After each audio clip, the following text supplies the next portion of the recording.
પડે એની ચિંતા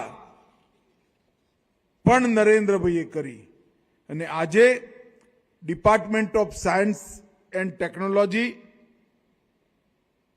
અને CSCના ડિજિટલ સેવા પોર્ટલ એ બેનો એક સમાવેશ થયો।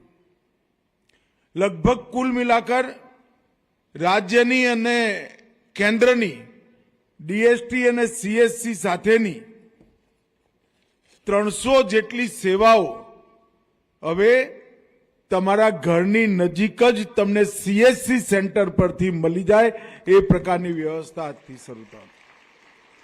પહેલા ગ્રામીણ વિસ્તારમાં થઈ હતી, હવે શહેરી વિકાસ વિસ્તારમાંથી આધાર કાર્ડ, પેન કાર્ડ, રેલવે, બસ, વિમાન, એની ટિકિટ બુક કરવાની, હોટલનું બુકિંગ, પ્રોફેશનલ રજીસ્ટ્રેશન કરવાનું હોય, આવકનું પ્રમાણપત્ર લેવાનું હોય, જાતિનું પ્રમાણપત્ર લેવાનું હોય, રેશન કાર્ડ કરાવવાનું હોય, સ્કોલરશીપ એપ્લાય કરવાની હોય કે જન્મ મૃત્યુનું રજીસ્ટ્રેશન કરવાનું, કોઈ કામ માટે તમારા ઘરથી 2 કિલોમીટરથી આગળ જવું નહીં પડે અને તમારા સર્ટિફિકેટની વચ્ચે બીજું કોઈ નહીં આવે।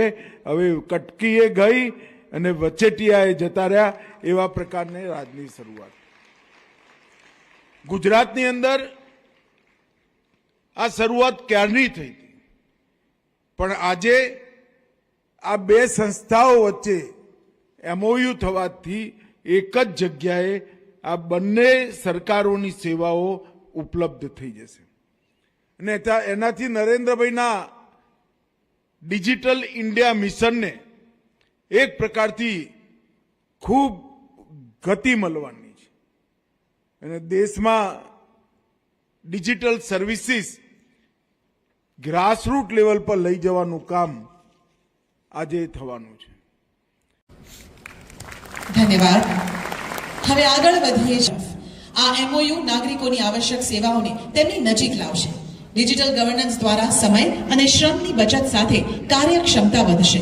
સંસ્થાઓ અને તંત્ર સાથે મળીને વધુ ઝડપી અને પારદર્શક શાસન શક્ય બનશે અને વિકાસના નવા અભિગમ સાથે ગુજરાત નવી દિશામાં આગળ વધશે। હવે MOU એક્સચેન્જ માટે આમંત્રિત કરું છું Shri Tushar Bhatt, IAS director IT and E-Governance DST અને Shri Akshay Jha, Chief Operating Officer CSC SPV। Welcome gentleman.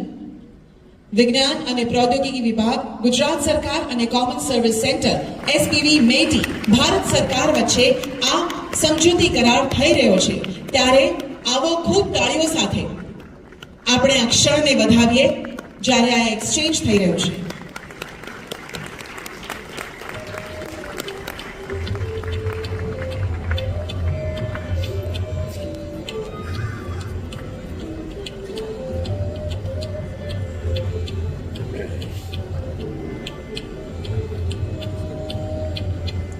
ધન્યવાદ।